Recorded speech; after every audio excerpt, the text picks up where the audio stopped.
नहमदुहु व नुसल्ली अला रसूलिहिल करीम अम्मा बाद।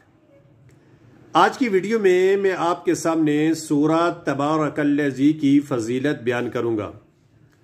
हज़रत इब्ने अब्बास रज़ी अल्लाह ताला अन्हु फरमाते हैं कि बाद सहाबाए किराम रिज़वानुल्लाहि ताला अलैहिम अजमईन ने किसी जगह खेमा लगाया।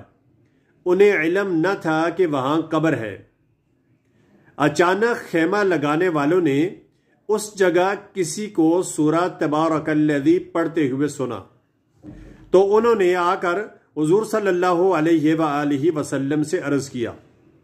नबी अकरम सल्लल्लाहु अलैहि वसल्लम ने इरशाद फरमाया, सूरा तबारकल्लज़ी अल्लाह के अज़ाब को रोकने वाली है और निजात देने वाली है।